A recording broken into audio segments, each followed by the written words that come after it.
Good morning, everyone. Well, I'm glad you're awake. I'll see what I can do to help you go to sleep. It's really great to be with y'all this morning. We're going to continue our topic that we've been on for several weeks, God's plan for the family. And this morning, we're especially speaking about expanding your family.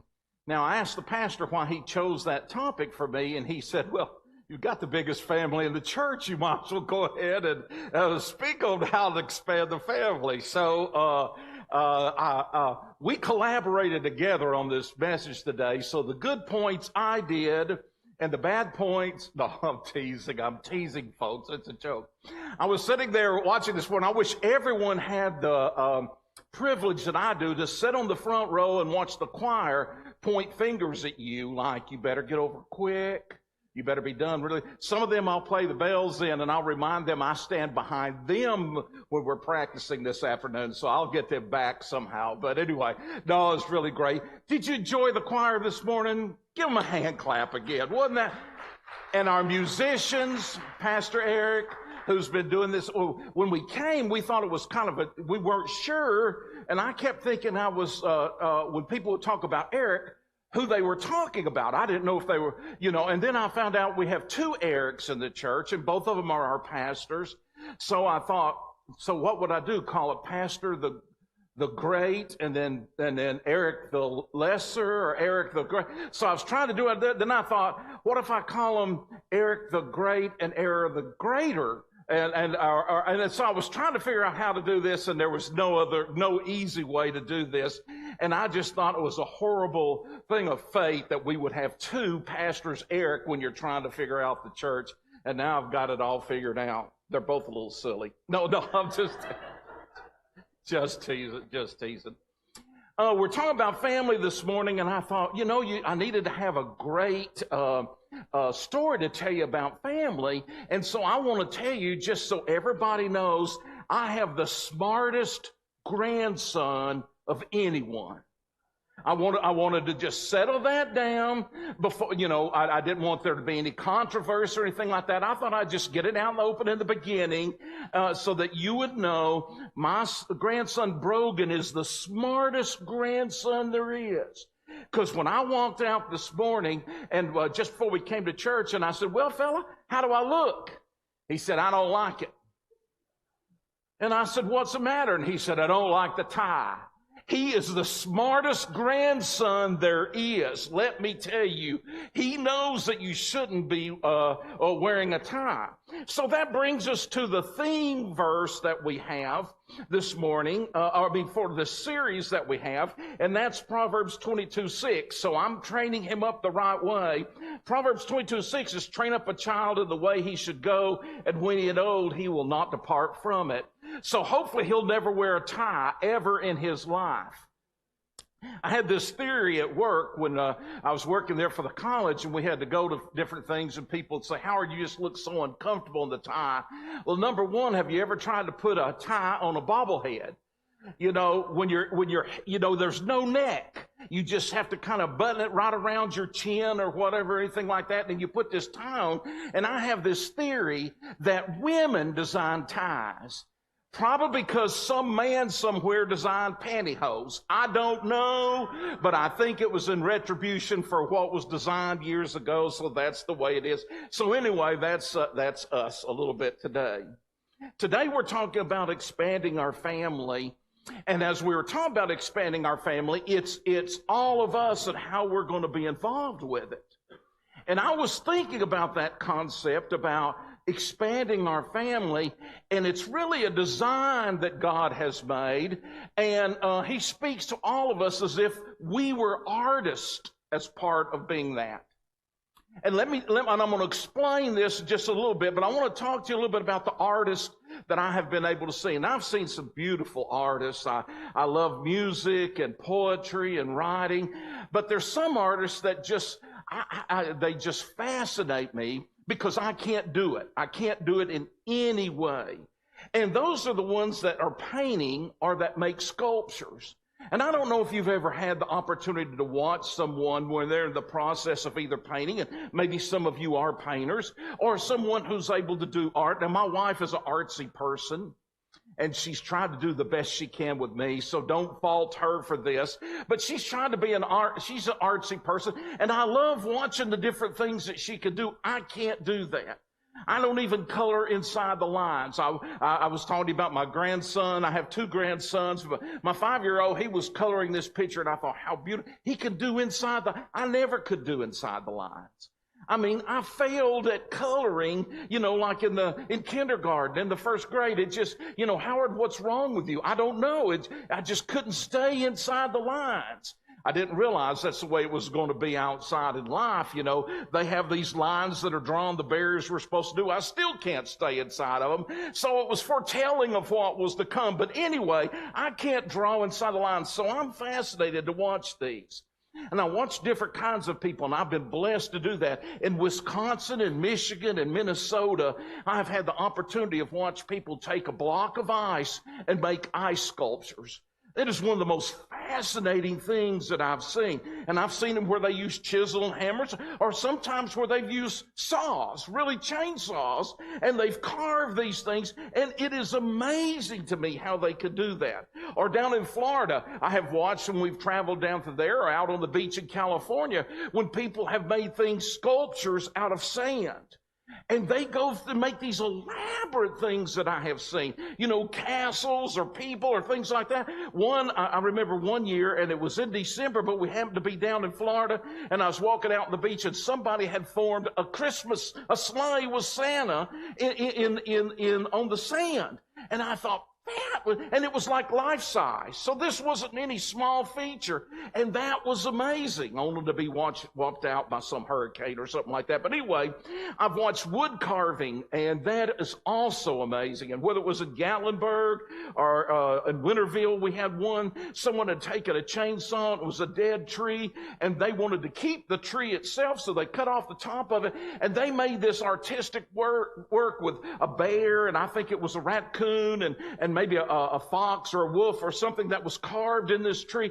It was magnificent. And I still have pictures of that. And I used to enjoy driving by it early in the mornings as the sun would come through and shine and glisten off that beautiful wood carving that they had there. I've seen them in Iowa and Georgia and California at the state fairs, and also up in Alaska. And again, not only hammer and chisels, which are amazing, but somebody to take a chainsaw and to go at it with a block of wood and come out with something magnificent and then charge $1,000 for it or more.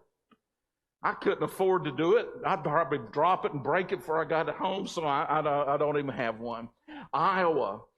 We went to what they call the Living Farm, and it was out on Interstate 80 on the other side of Iowa.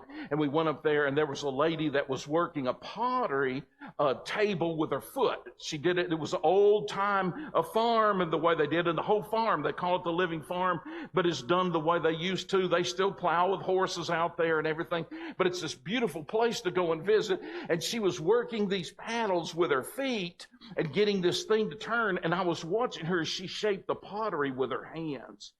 It was just breathtaking to watch that. And then she said, "You want to try it?" I did better playing in the mud puddles when I was growing up than I did that day. But you just have to know how to do it the right way to form that which needs to be formed. Or painting. I've watched people as they paint, and I'm looking at the same things they're looking at, and somehow my lines just don't line up. They're not straight.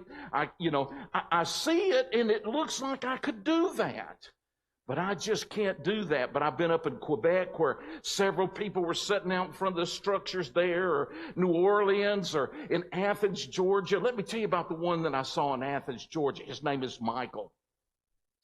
Michael was a young man when he had an accident, and that accident severed both of his arms. He lost both of his arms completely. No arms.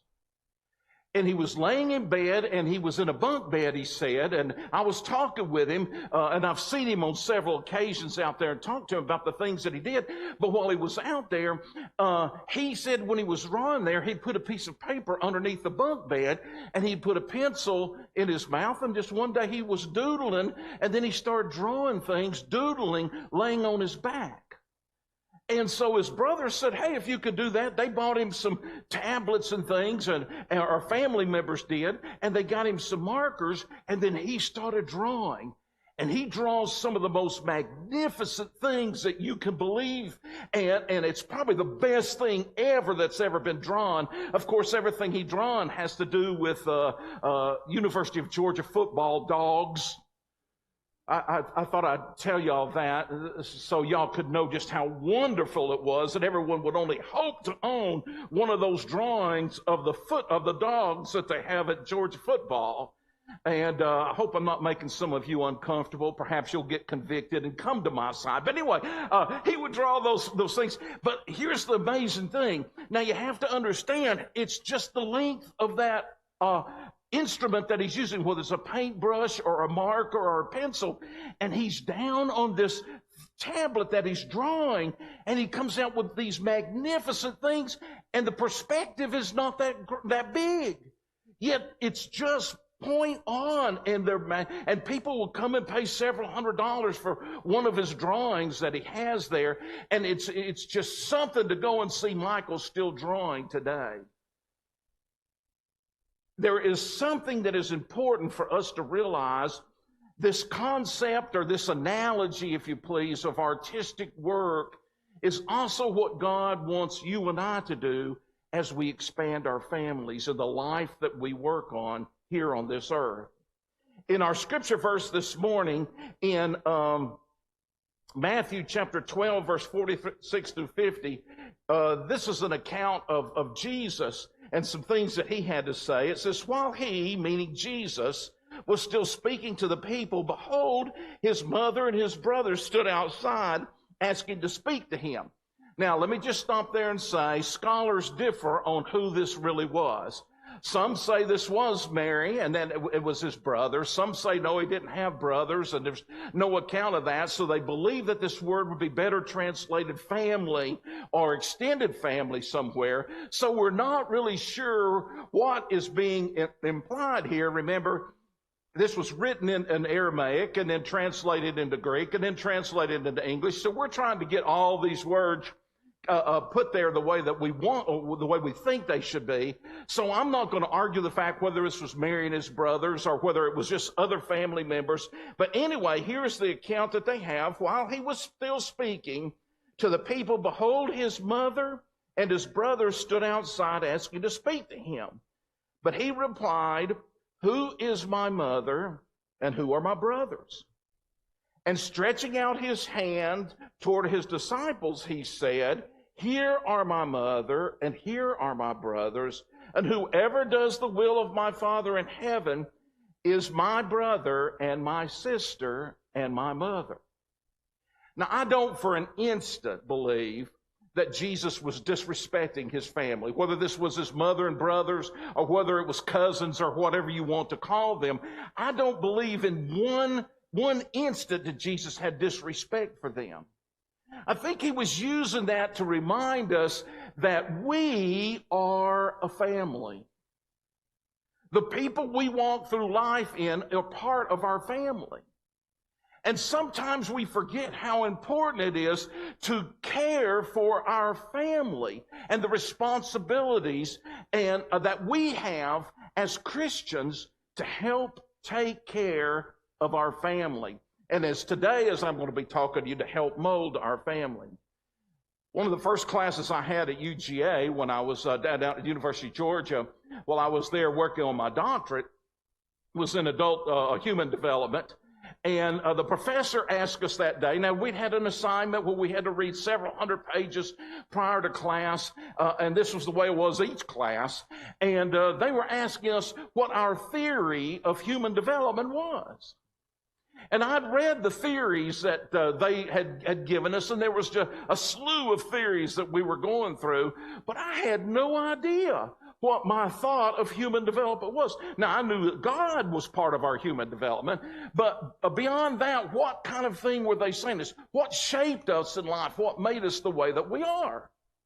And what you know, as I was sitting there that day with a class of, 50 or 60 that were sitting there in the class, I don't know why he felt led, that professor, to call on me for my theory. And I said, and he said, okay, let's go to someone who knows what we're talking about. Then he went on to the next one.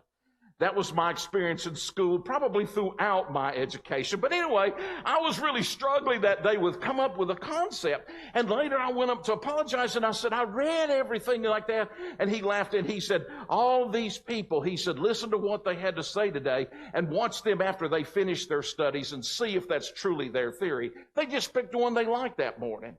But it will change as you study and as you develop. And it was true, and mine did come to me. And later I came with a theory of development in life. And here's my theory. You might want to get your pens out and write this down. Everybody got them out? I want to make sure I'm bestowing knowledge on all of you.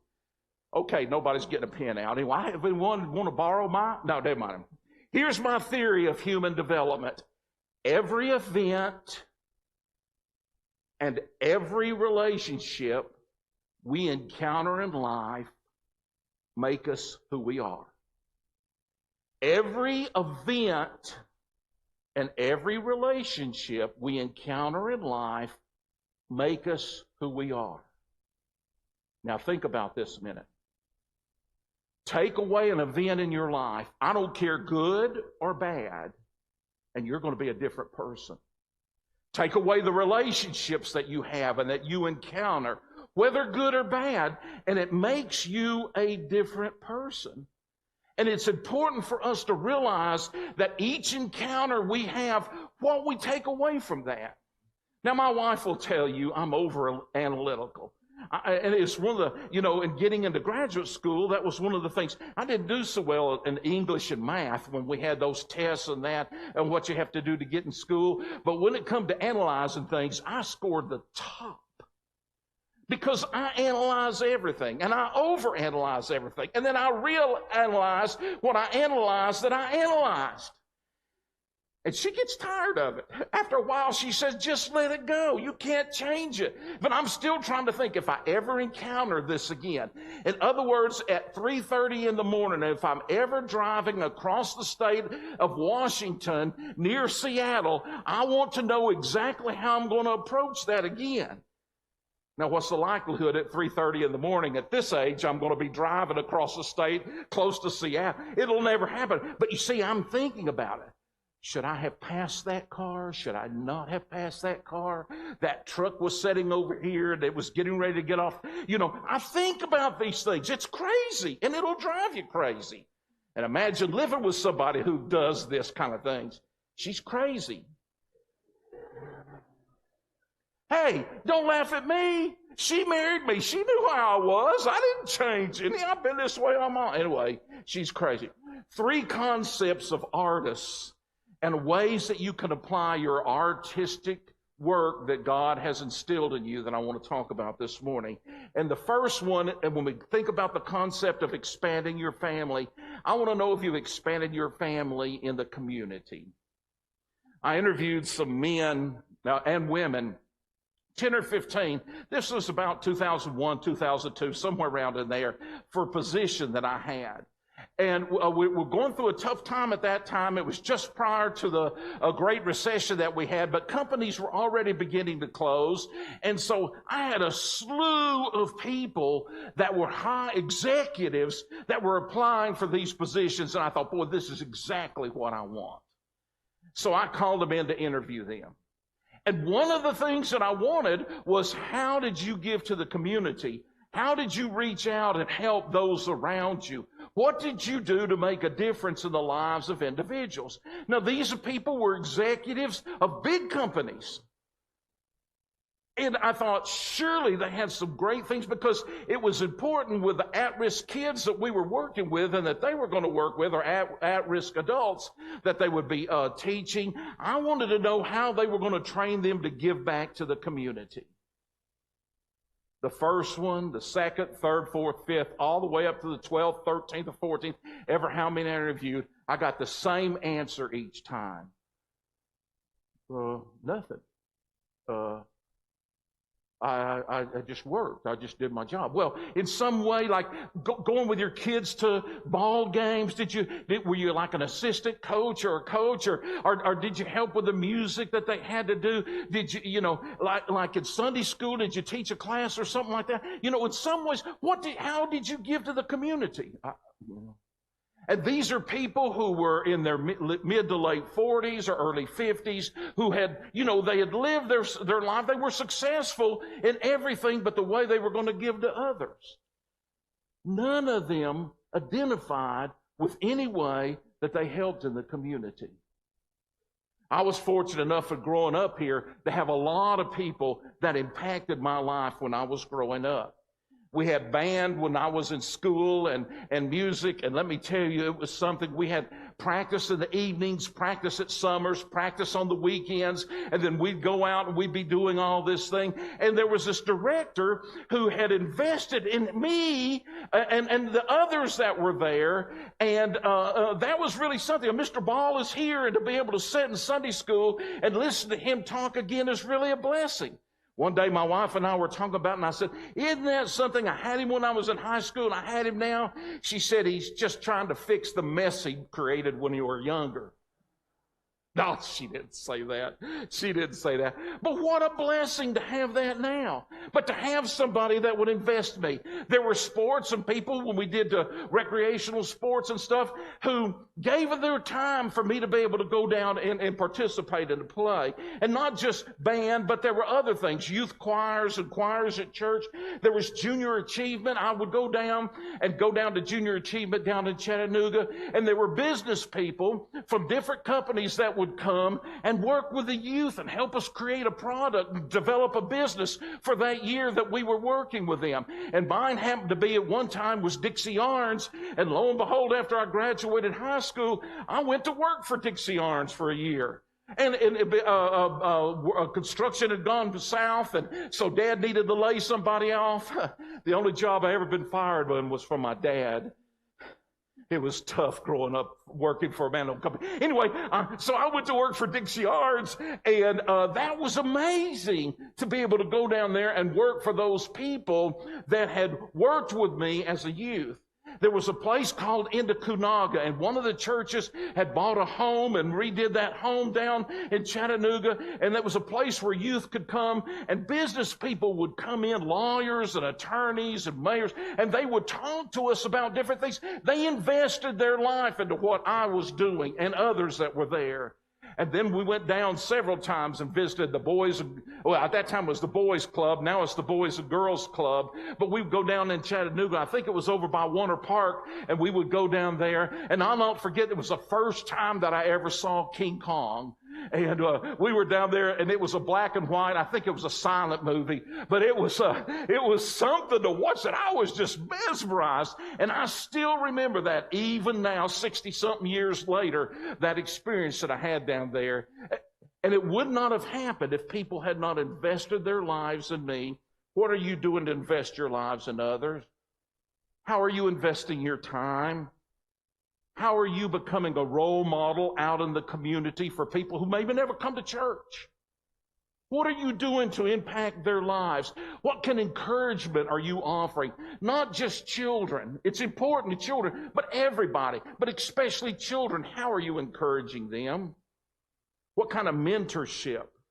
In our schools, I believe our schools have mentorship. I know where we were at over in Northeast Georgia when we lived over there, all the schools were having mentorship, and they were calling for mentors. And these are kids who are maybe been raised by a single parent that has no one else in their life.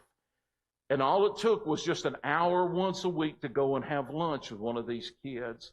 One of them that I remember was a gentleman, and as he was retiring from being a mentor, now he was in his late 80s, but he'd been a mentor for 20 plus years in the school system, and that day they brought back a number of them that could still come back, but those kids that he mentored, and it was amazing to find out the number of those kids that were mentoring wherever they lived. And they were doing it to pay him back for what he had done for them. That was a day of celebration. But you know, he turned all the glory to God and how God had still given him the strength to do those things that he did. Margaret Mead, author, said this: children must be taught how to think and not what to think. Critical skills are lost today. What are we doing to help invest in those critical skills? Joseph Joubert, in 1760, a French writer, wrote this: children need models rather than critics. We haven't learned that yet, and we still talk about it, and we still think we need to quit criticizing, and we need to start encouraging. This gentleman wrote it nearly 300 years ago. Albert Einstein. Boy, if you want to talk about a genius, he was considered a genius in every aspect. And he said this: if you want your children to be intelligent, read them fairy tales. If you want them to be more intelligent, read them more fairy tales. What a statement to be made. Of all the science and history and math and English and things that we could talk about giving and instilling in kids, he's talking about reading to them and reading fairy tales. Because if anything we've lost, especially in this generation now, it's imagination. We can't imagine. Kids are not going to be able to imagine because it's all out there for them electronically. And everything you think that our minds produced. Think about it. Now, I have to tell you, one of the scariest movies that I still will not watch again is Psycho. That thing just scared me to death. And it wasn't because of what we saw. It was what we imagined. You saw that knife go up. You heard that scary music. And all it takes is that music to send cold chills down my spine. It's scary. Number two, community. The second one is church. What are you doing to expand your family in the church? All our kids, they're not here today. They're down in children's church. But those that are in children's church, those that are in our fellowship hall, those that are watching us on TV today, all of those kids, how are we investing in them? What are we doing to reach out and touch their lives? We have many ways people can volunteer and get involved in. We have Sunday school teachers. We have small group teachers. We have VBS volunteers that we need. We have greeters. I wish you could do what I did for 2 years, and that was be a car rider greeter. I was working in the primary school. Yeah, I don't know. We had things a little confused in our family. Our family's a little confused. My wife has a degree in early childhood. She was administrator at the University of Georgia. I have a degree in adult development, and I was working in the primary school. Something was a little bit off here if you think about it. Now, y'all have to go and think about it. I may have already put you to sleep, but in case I didn't, that was a little weird. Here I was studying adult development, and I'm working in the primary school, and she's early childhood and work. Maybe we're in the right spots. But one of my jobs was to watch kids as they got out of school, out of the cars coming into school. And then later, from the school getting in their cars. I wish you could see how those kids were brought to school in the morning. The things that they were encountering sitting in the car. These are primary kids. And there were parents or guardians or grandparents or whatever screaming and yelling at them. You could actually see the cars moving while they were sitting still because of the anger that was happening. And that's what was preparing them for the day. Some of them come to church that way. How are we doing to greet them and to love them and to show love to them and help prepare them for what they're going to encounter in the day? I was privileged when I was working there at the school. There was some studies that had been done, and those schools that were the best and that were the brightest schools and turning out the best, one of the simple things that they did was have the teachers go in the morning and stand in the doorway and greet them as they go down the hall. Now, not all teachers do that. Some of them are telling them, don't run in the hall, and I'm going to tell your teacher, I'm going to tell your mother, or this, and I don't mean those kind. They were talking to me.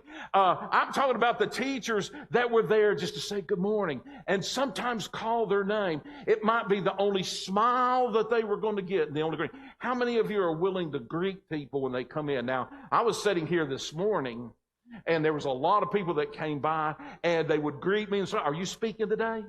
Oh, no, they didn't do that. No, but they are, some of them said they would offer a prayer, and I needed it. But it was amazing as they went by, but the greeting was important.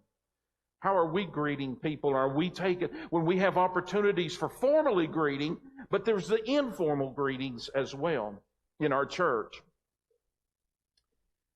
Are we praying diligently? Those are the least things that we could do. Here's the most things that we should be doing. Prayer. Can we utilize the most important?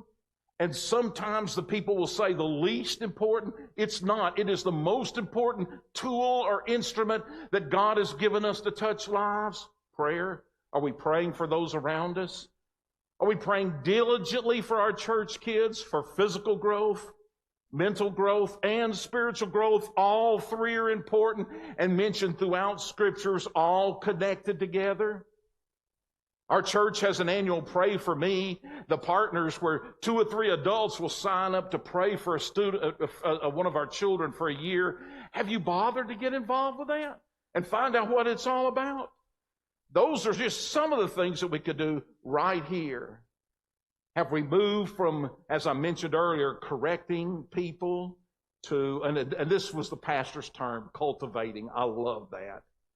Cultivating people. Our children, those people around us. Are we cultivating Christianity? The greatest legacy one could pass on to one's children or grandchildren is not money or other material things accumulated in one's life, but rather a legacy of faith. This is a quote from Billy Graham, who has been named the most spiritual influence individual of the 20th century. The greatest legacy one can pass on to one's children or grandchildren is not money or other material things accumulated in one's life, but rather a legacy of character and faith. I've had the opportunity to sit with families as a will was being read and different things was happening at the end of somebody's life or after someone had passed on.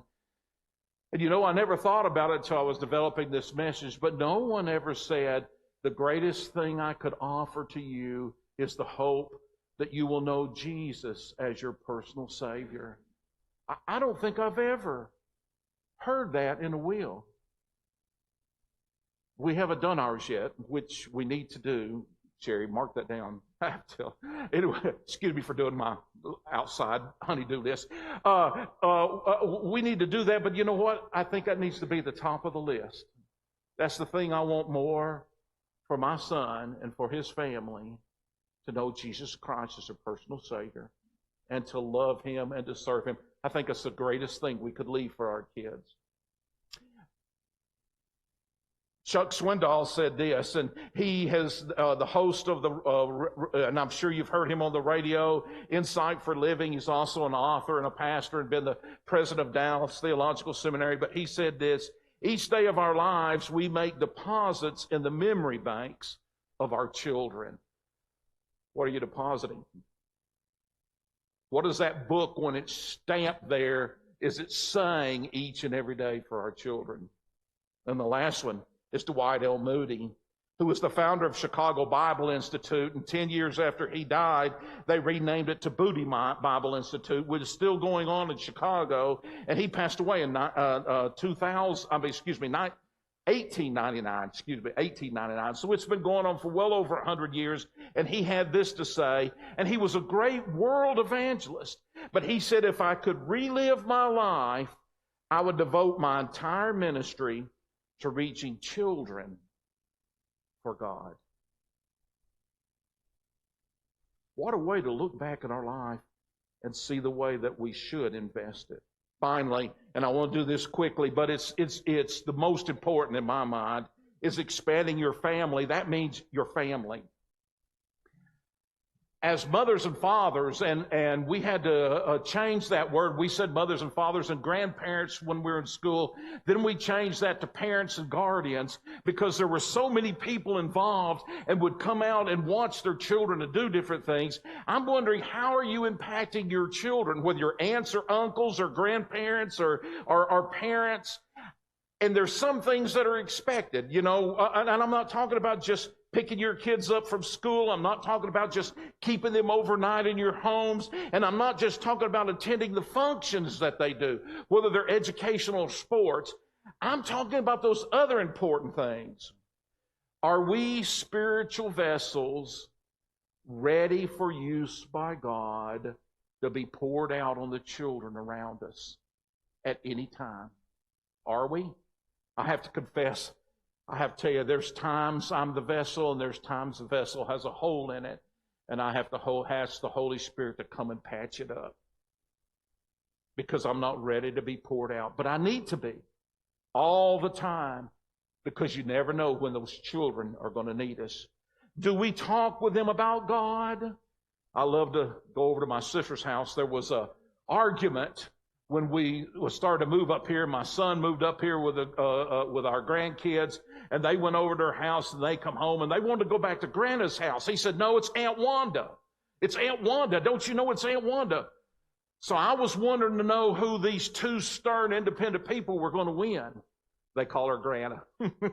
She would. She knew what she wanted to be called, and that's what she is to not only our grandkids, but all of the nieces and nephews. And there's a slew of them in our family, and she has them over, and she teaches them and trains them. As a matter of fact, the 5-year-old finished the zoo yesterday, and that was one of the things he wanted to do. I want to go to Grandma's just for a few minutes. I want to go to Grandma's.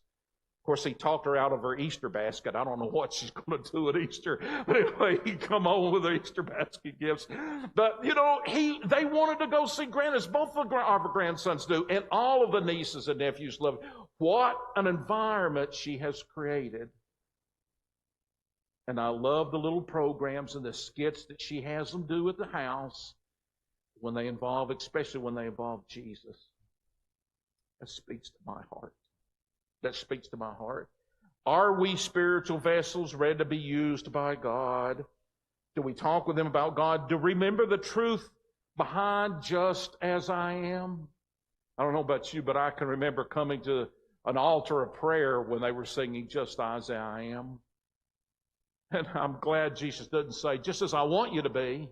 I want you to go back and wait until you prove yourself, then come to me. That's not what happened. He told us just as I am. How can we expect others to do any less?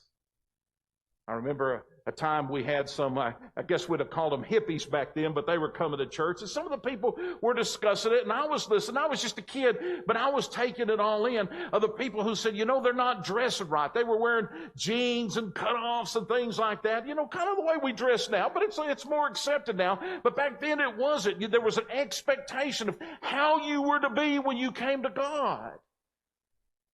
And I remember one of the wise adults in the church getting up and saying, wait a minute. Jesus looked at my black, dirty soul and heart and the things that I did, and he said, come just as you are. How can we expect no greater to anyone else? Nothing greater. Just come as you are. Just come as you are. It takes a village to raise a child is an African proverb that we have heard, but it's really true. It takes all of us working together, not sending mixed messages. And the message we need to say is that we love them. I love what my wife said, and I said I wanted her expert opinion. She said, that's the first time you've ever said I was an expert. This was just the other day. I'm sorry I waited 47 years to say that. I should have said it a long time ago, but it's true. She's an expert in this area. And I said, what can we talk about? And she said, spend quality time with them, doing what they want to do, not what you have time to do. When do we stop what we're doing to do what they want to do? without saying, no, you wait till I'm done. No, yes, whatever it is. That's the most important thing right now. Lady Bird Johnson said this: children are likely to live up what you believe in them. John F. Kennedy said it best, and boy, he has some great quotes. John F. Kennedy said, children are living messages we send to a time we will not see. Children are living messages we send to a time we will not see. My dad and mom are no longer here on this earth, yet they sent a message through me today. Other people that invested my life, some of my mentors who have gone on to heaven, are not here today and cannot see what I'm doing, yet they invested in me and sent a message to where I am today. Where are you? What kind of message are you sending for the future after you're gone? What will people say? Yes, I know who their third grade teacher was or their fifth grade teacher was. Or I can remember who taught them in college or in Sunday school. I can remember, when they would have them over to their house as a grandparent or an aunt and uncle and play. In closing, I'll leave you with just one more quote. Go back to what I talked about and what I said and what you wrote down, I'm sure, each and every one of you, that every event and every relationship in life frames you, molds you, makes you out of the artist that you are to that person that you're going to encounter and that encounters you. Sherry Campbell, who's a psychologist, said there's 7 things a child needs to hear throughout life.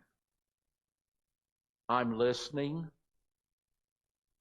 I forgive you.